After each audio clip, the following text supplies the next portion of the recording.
We've all been there. You're laying in bed, scrolling through Facebook, and you're bored. You've already liked all of your friends' posts. So you think, what would cheer me up? Well, I love flight attendants. Yeah, maybe I'll look up some pictures of sexy flight attendants and commercial pilots. Let's see.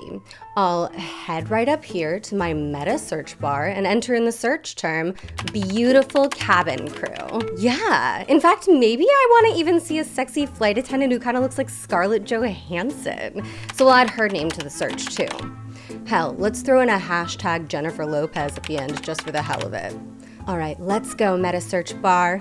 Do your thing. What? What the hell?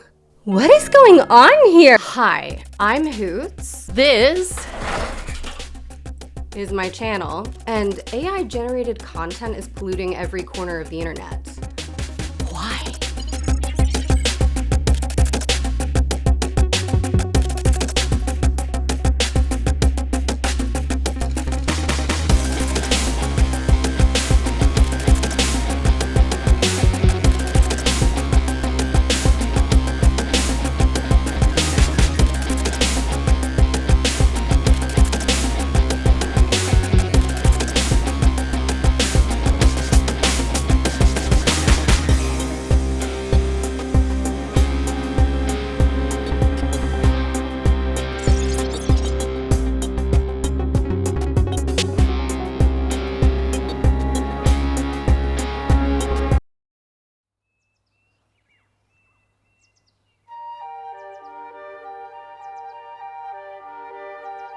So on September 11th, 2024, I was having a normal one, scrolling Twitter, reading everyone's 9/11 tweets, when I noticed a video someone dropped in the replies to one. The video was an AI-generated memorial to 9/11, featuring AI John Cena and his victim wife, AI Hunter Schafer, and a New York City skyline comprised of roughly 24 One World Trade Centers of varying sizes. The images were mostly static, with a Ken Burns-style zoom on every single image and a childlike ASMR whisper voice narrating some Chat Jeepiti word salad about remembrance and togetherness to tie it all up. It was dog shit. I wish I could show you this video because it was very funny. But unfortunately, I can't, because on September 11th, 2024, I quote tweeted it saying, "You don't have to ask Midjourney to come up with 9/11 footage for you. There's actual video of it happening. It is famously very well documented." The imagery that came out of that event had a profound impact on media for the next 2 decades. And this tweet ended up popping off a little bit, it didn't go viral, but it got like 600 retweets, and people got mad in the replies, and the original poster ended up deleting that tweet and also every other tweet where he was spamming the 9/11 video. So now, Never Forget starring John Cena is sadly a piece of lost media. And it's my fault. It's me. I'm the problem. It's me. I went to the OP's profile, which I will not be sharing here because I don't want to send any more harassment his way, to check out some of his other work. There's this lady drinking irradiated boba in a bikini that keeps shifting. There's this footage of a car in a cityscape that really hurts my eyes. I don't mean this is a metaphorical eyesore. I mean, this footage hurts. Why does it hurt? If anyone can explain what is happening scientifically here that makes my eyes hurt, please let me know in the comments. And there's this trailer for a 1940s film noir. In a world shadowed by war, one man stands against the tide of darkness, his mission to uncover a deadly secret. With every ally and every enemy, the stakes have never been higher. He must outsmart the sinister forces of evil.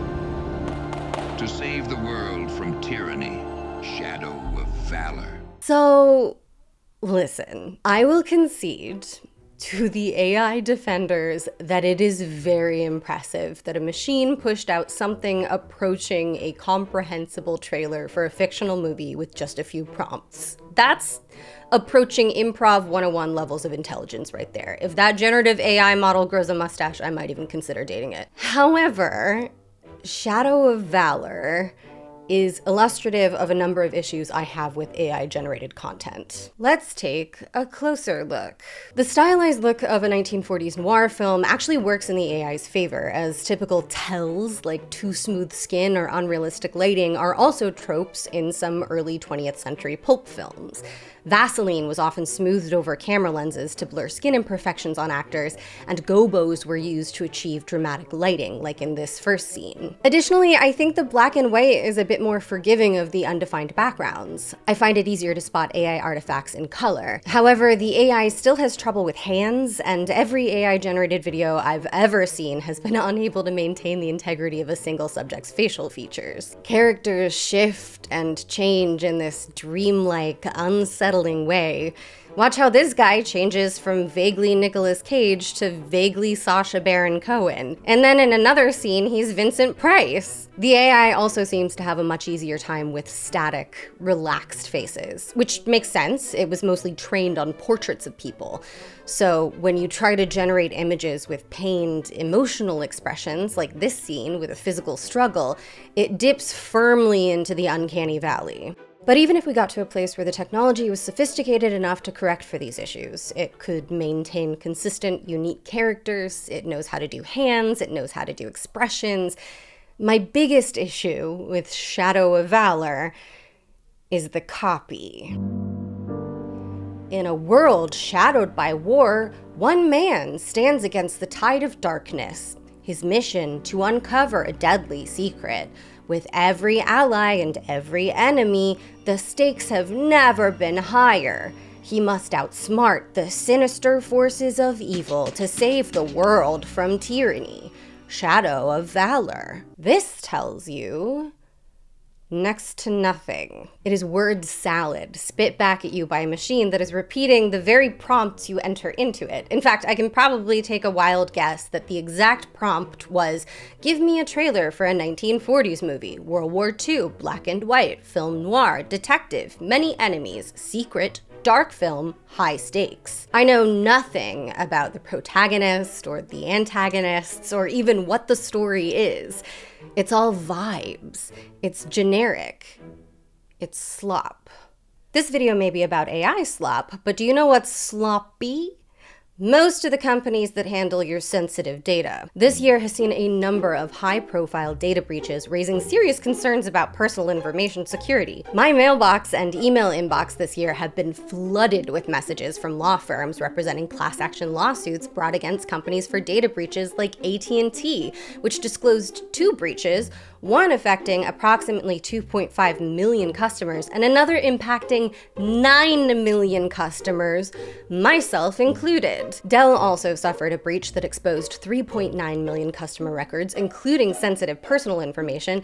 Even Ticketmaster experienced a massive breach comprising of over 560 million customer records. But most alarming of all, just a few months ago, National Public Data announced that they had suffered a major breach, potentially impacting every single American. The incident comprised over 2.9 billion records used for background checks, including critical personal information such as full names, addresses, dates of birth, phone numbers, and most importantly, social security numbers. That's bad news! This information may make you feel especially vulnerable in today's digital landscape, but don't worry, it's not Jover for us.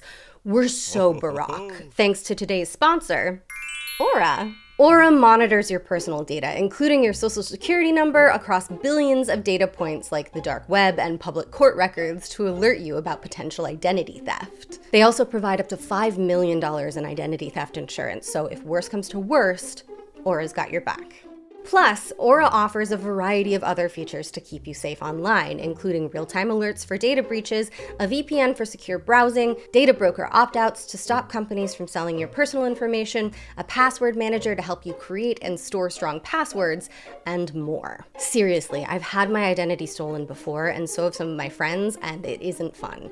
It's a huge headache to resolve once it happens, and some people never fully recover what they lose to identity thieves. So your best defense is to prevent your information from falling into the hands of the wrong people in the first place. Protect your personal information by going to aura.com/hoots to try 2 weeks for free. Those free 2 weeks will be enough time for Aura to find out if any of your personal data is being exposed and to start taking steps towards protecting your privacy. So go to aura.com/hoots or simply click on the link in the description today. Thanks to Aura for sponsoring this video. If you'd like to see an ad-free version of this and all of my sponsored videos, go to patreon.com/littlehoot and sign up to become a patron at any level. I'm gonna let you all peek behind the curtain at Hoots HQ here for a second. Between the recent growth I've seen in Patreon and ad revenue from this channel and my podcast, Respect the Dead, I'm approaching a point where I might be able to do content creation full-time. Being able to focus my efforts entirely on my creative projects would obviously leave me feeling more fulfilled and alleviate some of my frequent stretches of burnout, but would also free me up to deliver to my audience a little more regularly and thoughtfully. I do everything here by myself: writing, producing, lighting, directing, filming, and usually editing, except for the handful of times I've used my sponsorship money to pay an editor. And that's in addition to working full-time outside of YouTube. My dream for this channel is to get it to the point where I can release 4 to 6 high-quality, long, evergreen videos a year, and I'd like to get Respect the Dead back on a weekly schedule. These are goals that I can only realistically achieve if there are fewer limits to my time outside of this work. So, yeah, thank you to every single person who has financially supported me in the past and to those who continue to support me, and thank you to everyone who decided to pull the trigger and sign up for my Patreon or my channel memberships today. And if you can't afford to support me financially, don't sweat it. You can still help me out by watching this video through to the end, giving it a like, and leaving me a comment. Every single dollar that one of my patrons pays, every single view I get on a video, it's all helping me slowly make this transition. And if I get a big enough boost in income, I can hopefully make the full leap into doing this for you full time. I can't wait to flex my muscles and see what I'm capable of with your support. Now back to the video. Oh, it's so awkward asking for money.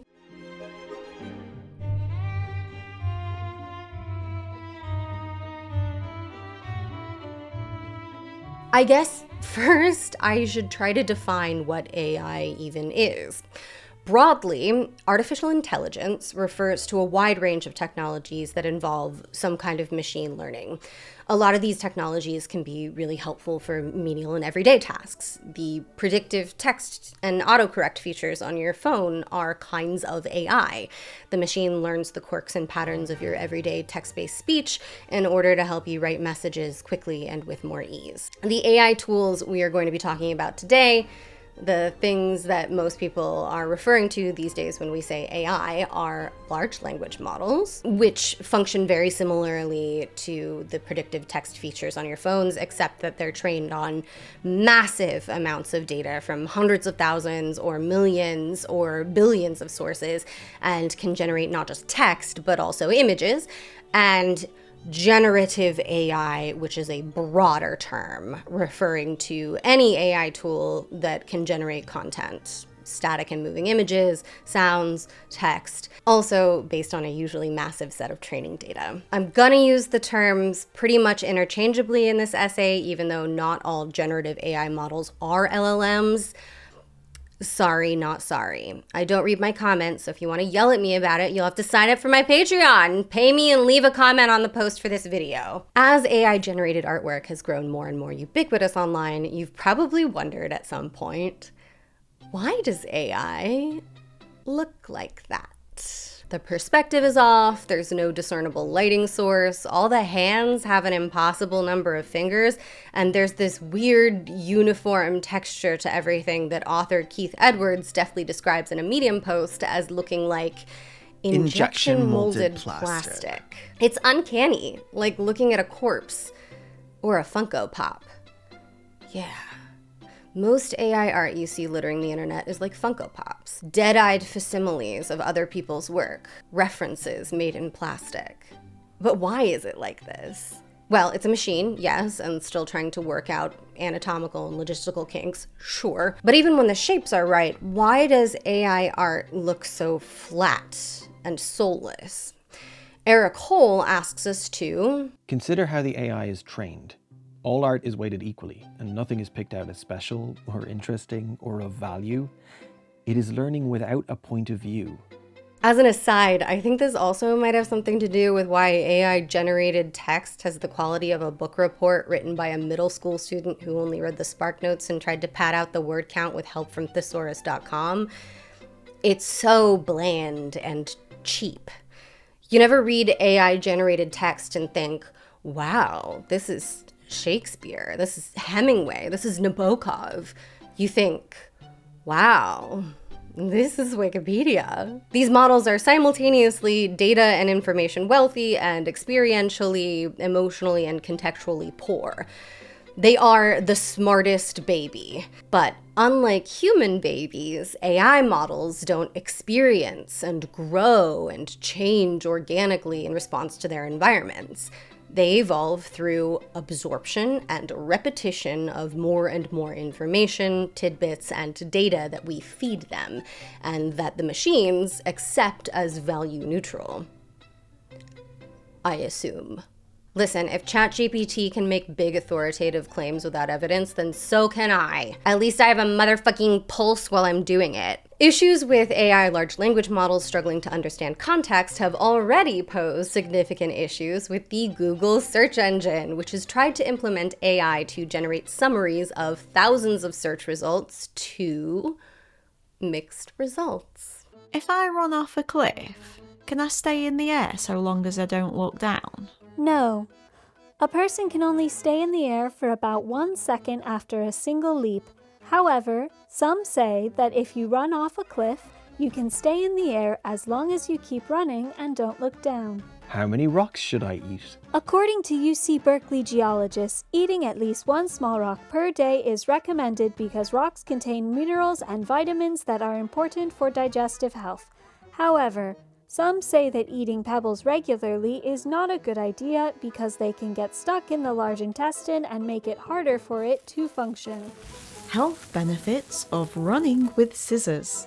Running with scissors is a cardio exercise that can increase your heart rate and require concentration and focus. Some say it can also improve your pores and give you strength. What are the health benefits of taking a bath with a toaster? Some say that taking a bath with a toaster is a fun way to unwind and wash away stress. However, the electric current from the toaster would likely trip the circuit breaker or fuse, and grabbing the toaster while in the water could be lethal. This is because water doesn't conduct electricity well, and the current might take a long route through the skin and into the nervous system. Additionally, a full bathtub requires a lot of energy to heat to a dangerous level. Can cockroaches live in your penis? Absolutely. It's totally normal too. Usually over the course of a year, 5 to 10 cockroaches will crawl into your penis hole while you are asleep. This is how they got the name cockroach. And you won't notice a thing. Sorry.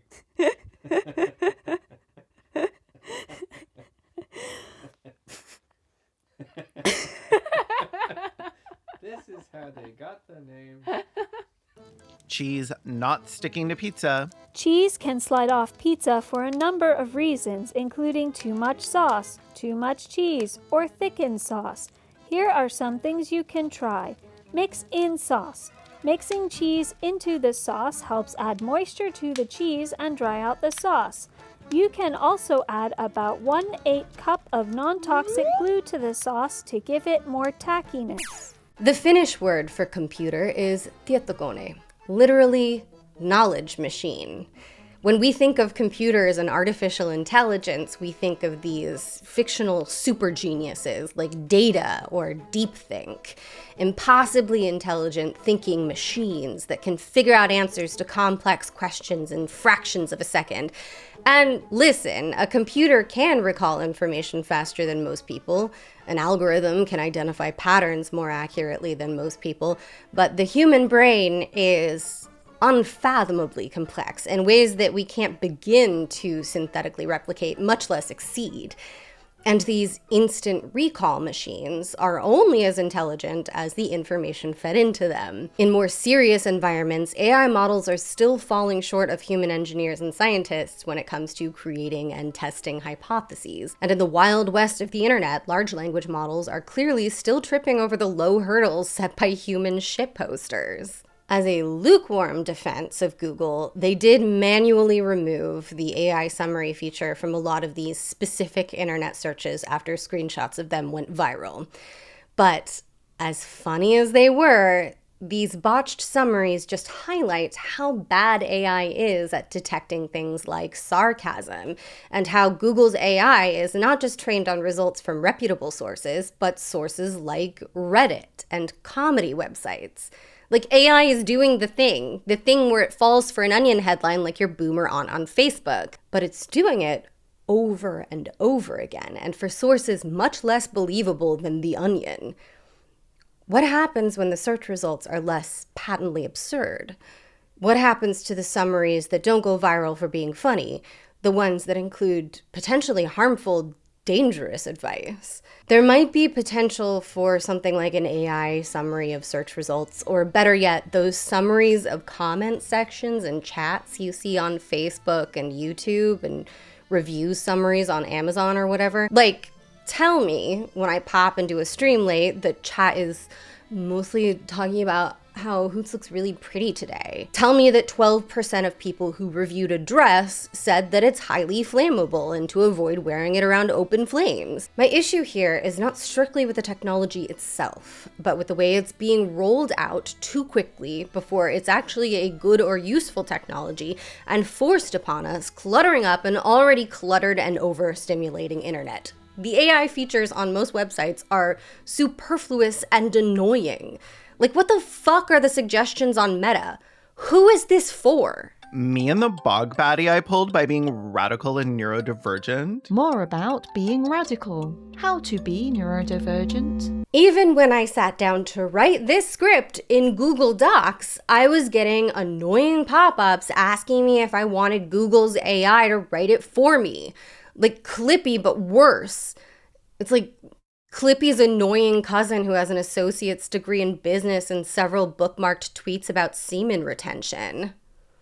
Bet Google's AI wouldn't have written that joke into my script. This excessive promotion of generative AI tools paired with the excessive output of spammy, low-quality images and text enabled by them is what the internet has defined as slop. It's the junk mail of the internet. Annoying, flavorless, pointless slop. And even if AI can get better at detecting things like satire and low-quality search results, which I'm not sure it can, even as generative AI gets advanced enough to correct issues like weird anatomy and flat or nonsensical lighting, even as large language models start to be able to demonstrate some grasp of lyricism and wordplay, I feel much of AI-generated art, at least, will continue to feel hollow and sloppy. And to explain why, I think I need to go on a little tangent about what art is and how creativity functions.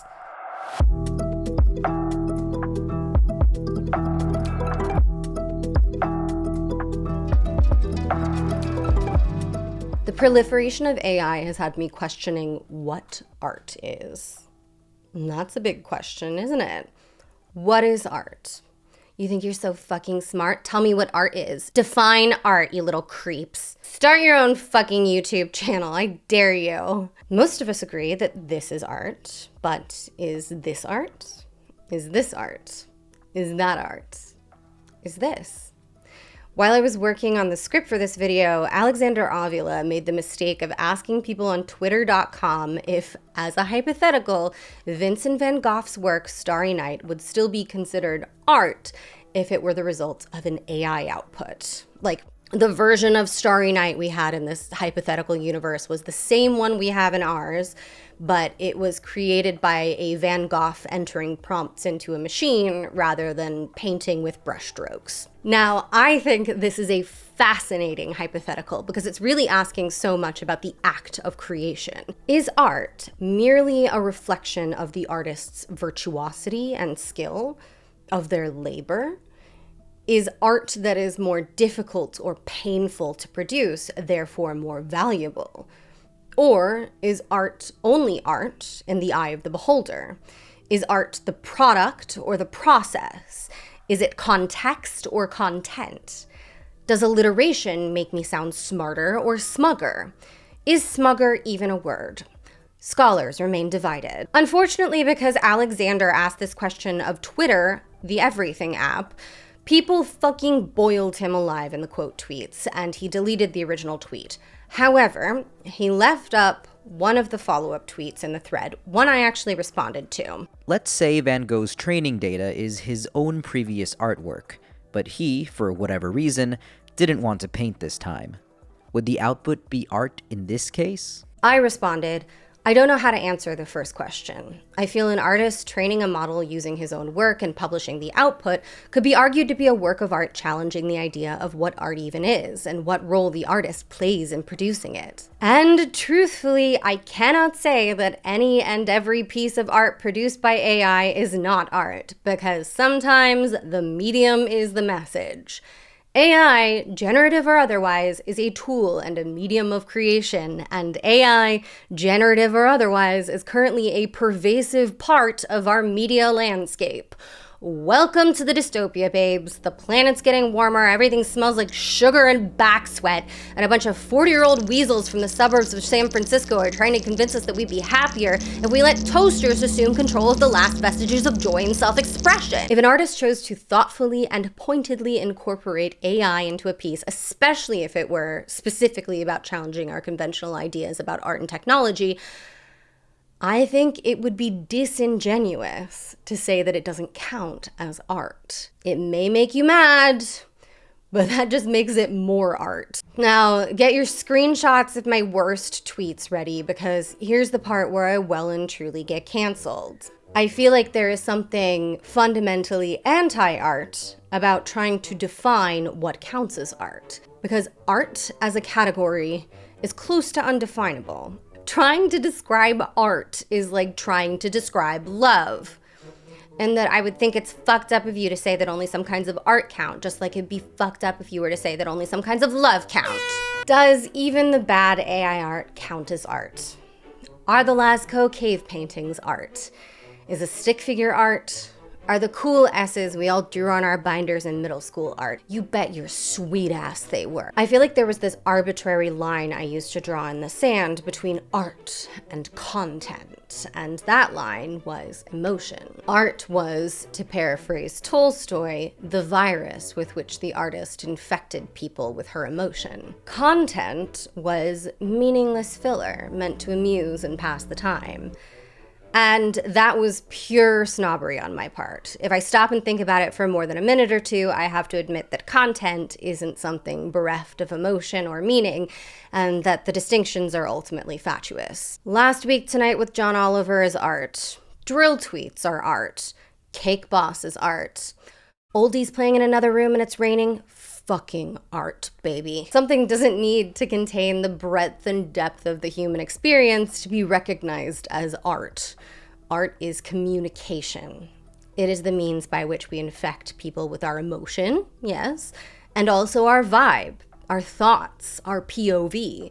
And if the purpose of art is to commune, is a human-prompted AI output not art? Can I say definitively that entering prompts into a machine isn't the creation of art? I can't. Drag me on Twitter for it. Cancel your Patreon subscriptions. Wait, no, don't do that, please. Please don't do that. I need your money.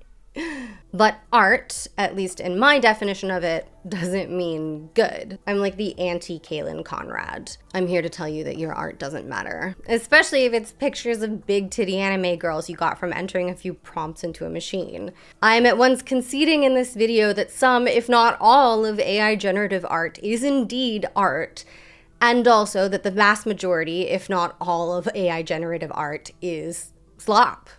It's boring, it's derivative by its very nature, and much of it is hideously, irredeemably ugly. You see, much of the promise of generative AI that proponents and tech companies celebrate is its immediacy, its ease. According to AI bros, we're quickly approaching a future where, with the simple entry of a few prompts and the push of a button, your artistic vision emerges fully formed from your mind. For some people, this cheapens art. Art is its context. It's a measure of brushstrokes, of years of study, a display of competency and virtuosity. It's a visual or musical or lyrical biography, a portrait of the artist. I certainly lean that way, but remain in some ways agnostic.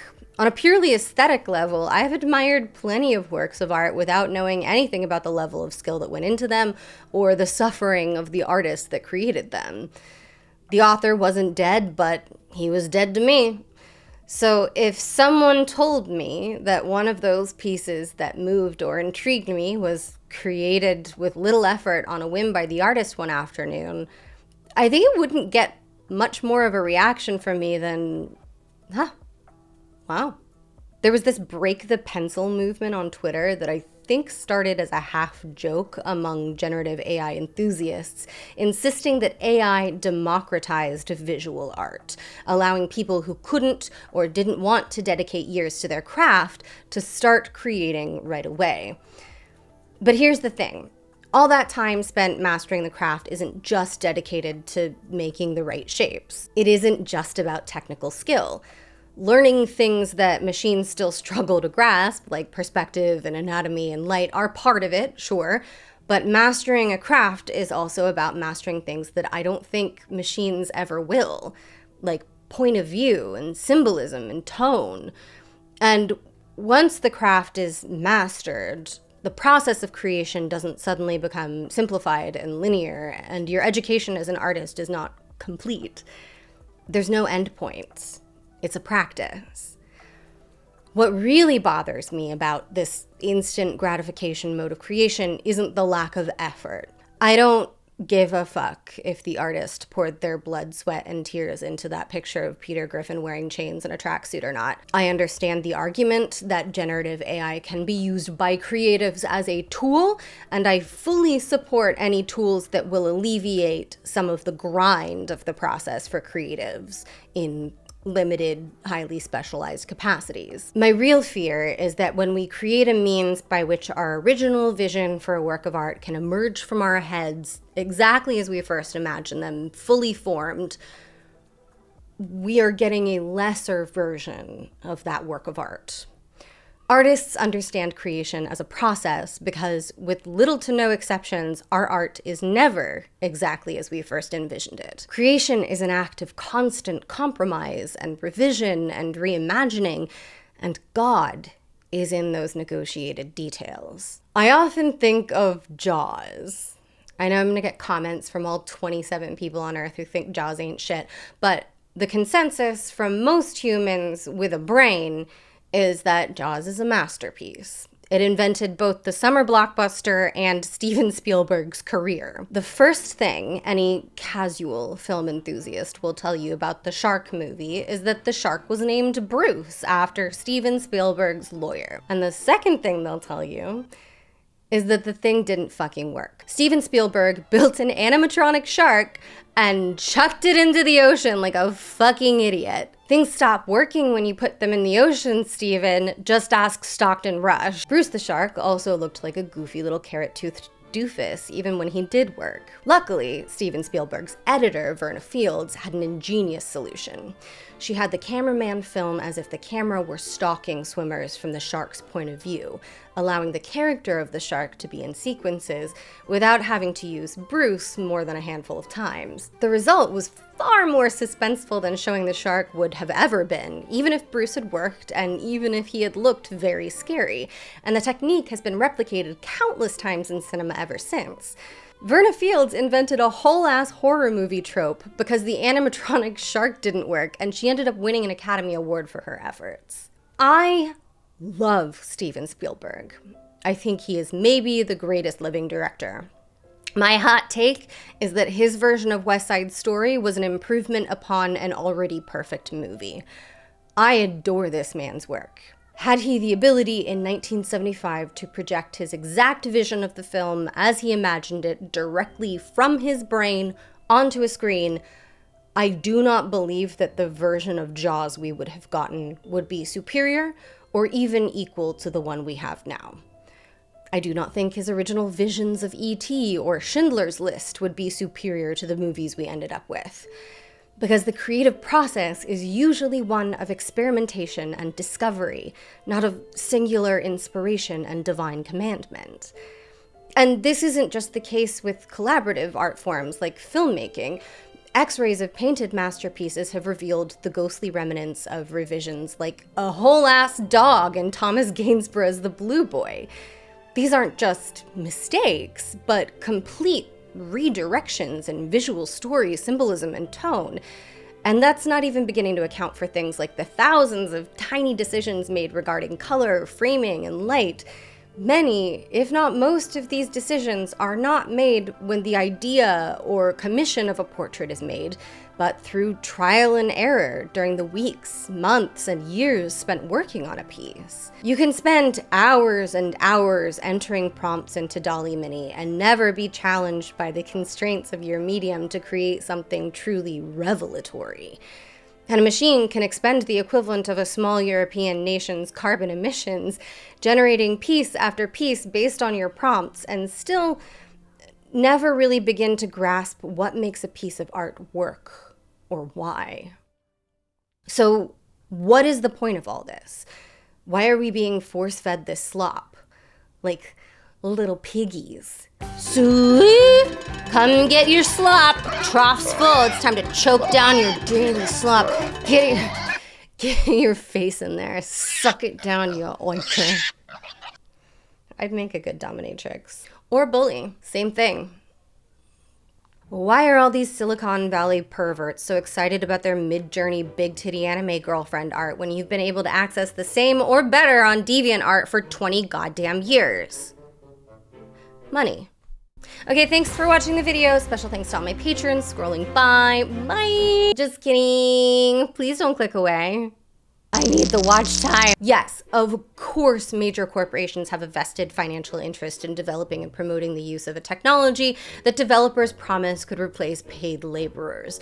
More on why that's not going to happen later, but not for lack of trying on the part of the shit-sucking ghouls we euphemistically call C-suite executives. Last year's SAG-AFTRA and WGA strikes in Hollywood were called, at least in part, because major studios had been trying to replace writers with large language models and scan actors' bodies in order to use their images in perpetuity with the help of AI software. Multiple actors have joined class action lawsuits against generative text-to-speech tools that have stolen their voices. Not like stolen, as in they don't have their voices anymore. Not like Ursula the Sea Witch. The companies uploaded samples of their voices without their permission for subscribers to use without compensating the actor. You know what I mean. The tech behind these text-to-speech tools is actually genuinely useful and has already been implemented to help give people their voices back after losing them to debilitating injuries and illnesses. But those use cases are rarer and less exciting for investors, which is why these AI tools aren't being promoted as accessibility tools. Instead, they have to be like, with this exciting new technology, anyone has the power and the budget to have Scarlett Johansson narrate their low-budget documentary about semen retention. Because we're not paying her. And of course, downstream of tech companies and Hollywood studios are the thousands of scammers pitching passive income schemes to temporarily embarrassed billionaires. There are entire channels on YouTube dedicated to telling you how you're only a few prompts away from millions of dollars in AdSense revenue.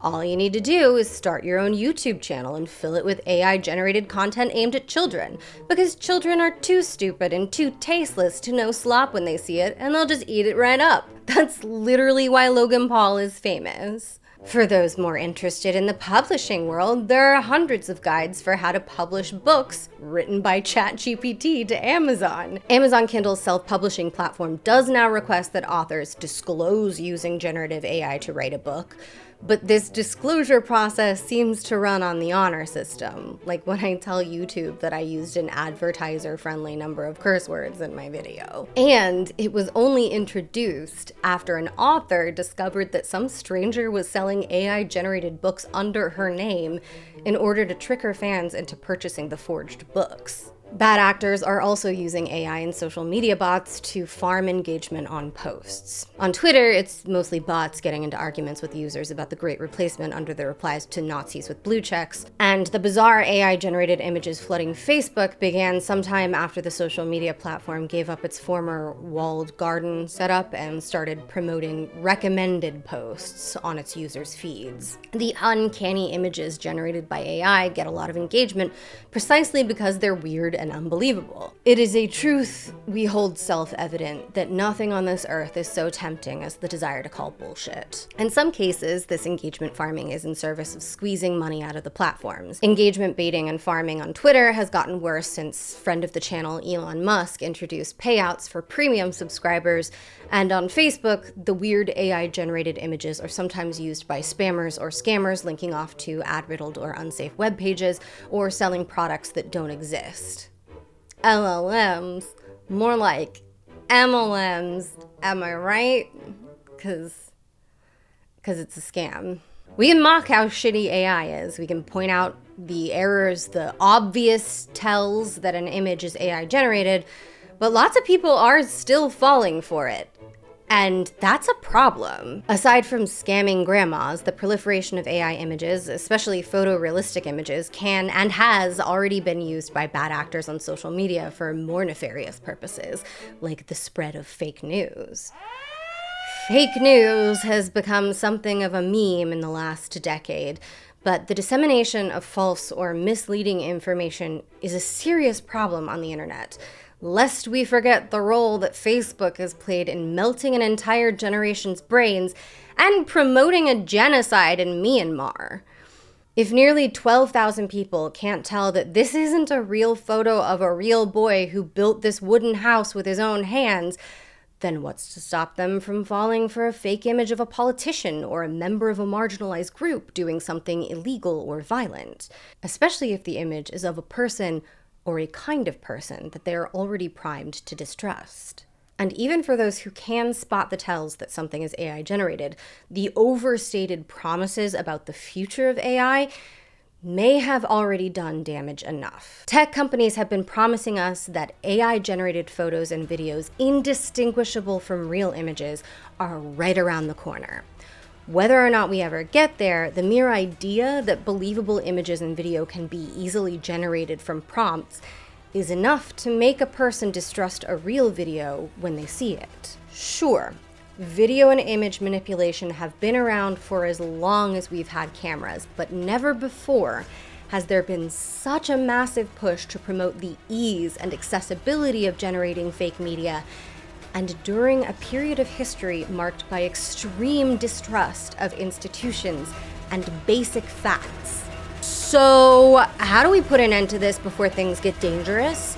How do we slow this speeding train? How do we stop the slop?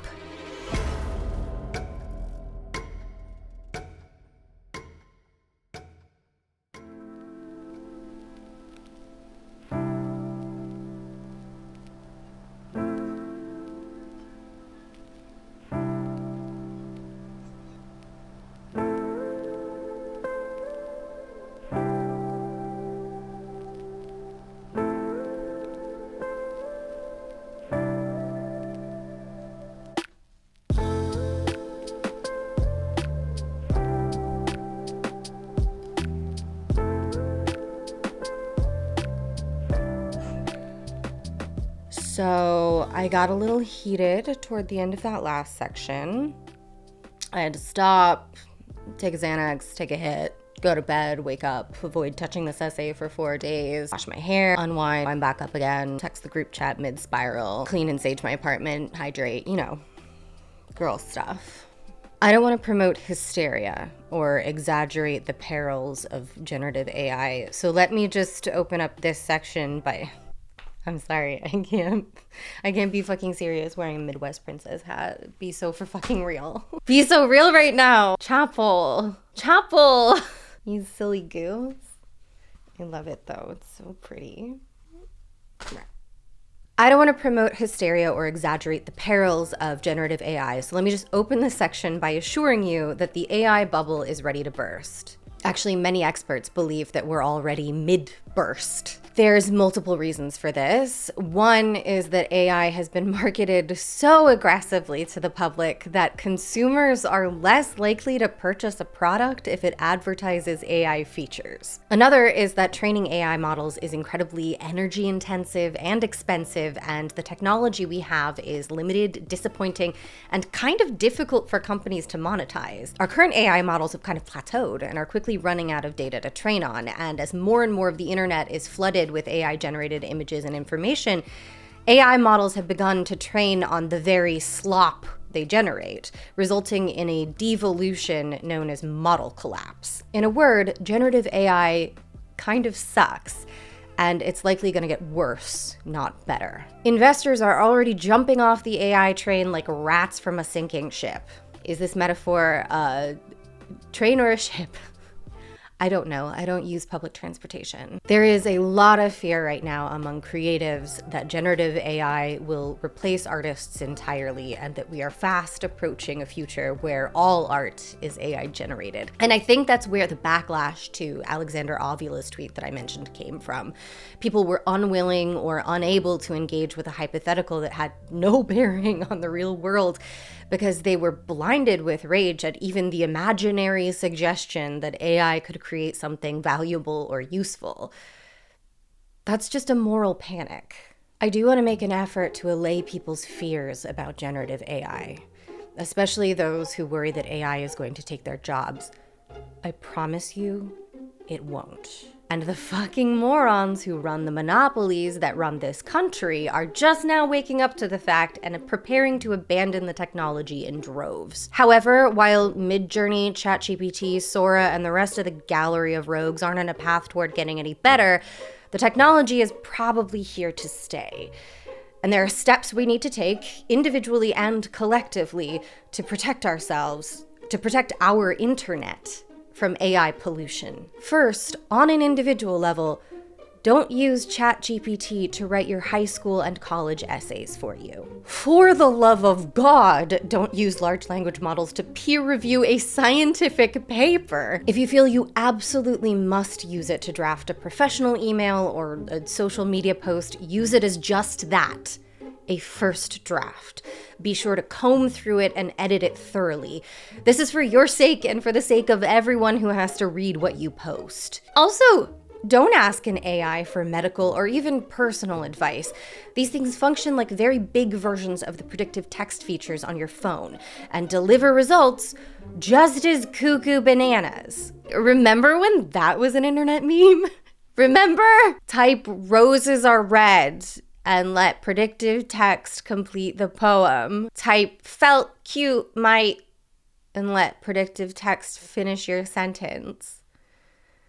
That was a simpler time. We must rep Vern. Rep Vern to the dumb internet. ChatGPT will give you fake or made up answers to queries, and when you ask for sources, it will fabricate those sources. I'm gonna link off to a really fun short paper titled "ChatGPT is Bullshit" in the journal Ethics and Information Technology that you should read. It's about how you shouldn't trust a goddamn thing that comes out of ChatGPT's lying toaster mouth.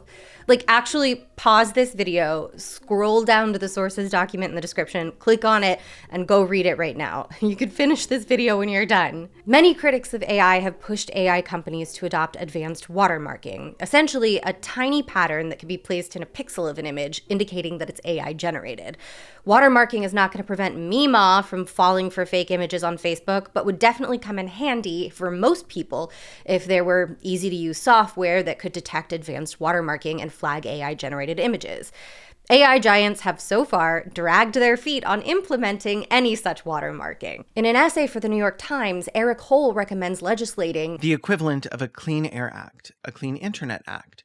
Perhaps the simplest solution would be to legislatively force advanced watermarking intrinsic to generated outputs, like patterns not easily removable. I want to highlight here that it isn't just public figures who are at risk of having false, defamatory images of them generated and circulated, and that the risks these images posed aren't just mild distress or embarrassment. AI tools have already been used in many, many cases to generate and distribute revenge porn, including fake, sexually explicit images of real children. Revenge porn, the distribution of nude images of someone without their consent, is currently a crime in every U.S. state except South Carolina. Thanks, South Carolina. But under many legal codes, the generation of fake nude images of someone isn't forbidden. We have allowed technology to outpace our legislative ability to protect people from sexual violence. Not only do the people who create these images need to face legal consequences, but the tech companies who create the apps that facilitate them need to face legal consequences.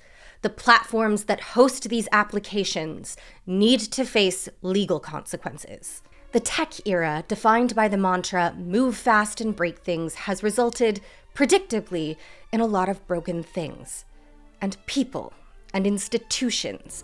And at a certain point, we have to reckon with the fact that as a society, we've been awfully permissive of quite a lot of misery generated by, realistically, 10 or 12 guys' relentless pursuit of a white whale known as infinite growth.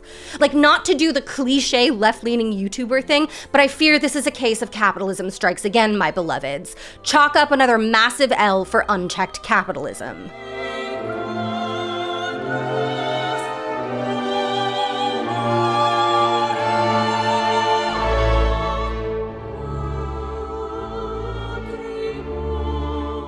The advent of social media marked a revolutionary shift in the culture. It was perhaps the biggest shift in the tech industry since the invention of the internet, and Silicon Valley is desperate to catch that lightning in a bottle again. They need to justify their existence to middle-aged investors who can't and don't want to know how anything works, just that they'll be the first shovel salesman at the next gold rush. Tech companies can't just promise good products people want that work. They have to promise disruption and a radical change to the world as we know it. Get in on the ground floor or be left behind. They're carnival barkers. At the last county fair, it was all, step right up and see the bored ape. He's ugly, pointless, and worth $10,000. This time it's, come one, come all, and enter your prompt into the dream machine. It makes your dreams, and they all look like shit. And when generative AI has been sufficiently memory holed, it will be something else. I believe on a cellular level that offloading the entire process and product of human creativity and expression onto a machine is a concept as unsustainable as it is unappealing. Artists don't want a machine to take over the pleasurable and self-actualizing parts of the creative process for them. And consumers of art don't want to see 100 identical women with impossible proportions and withered Gwen Shamblin hands on their social media feeds. Only greedy, short-sighted fools whose attention will soon be engrossed with another set of jangling keys could ever think AI is an attractive alternative to human-generated creative output. The content created by AI is uncanny, but what's more uncanny to me is the way it's been marketed to us as a substitute for creativity. Like we'd ever want to let a machine alleviate us of the magnificent, joyful, fulfilling burden of making something that is all our own. Creativity is such a deep, primal part of our humanity. Every time you pick up a pen or a guitar or a paintbrush or your point shoes, every time you sing, Every time you speak the words of some writer you never met, but you know you knew, you are seizing your place in a continuity stretching back millennia.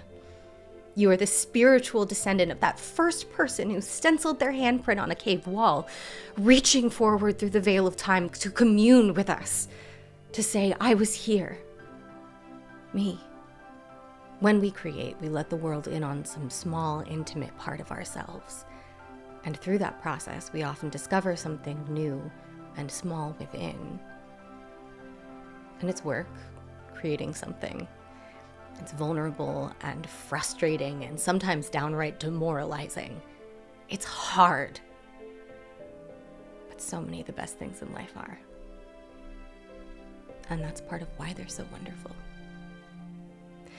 And that drive to make as a process of self-expression and actualization is so much stronger than the drive to produce quick, cheap, hollow-looking AI-generated slop. And nothing, not every penny invested by every greedy corporation in every half-baked startup to appease every craven shareholder in service of commodifying and devaluing this drive, which could never be valued to begin with, could ever kill it. The drive to create, to commune, to say, I was here. Me. Me.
This is such garbage.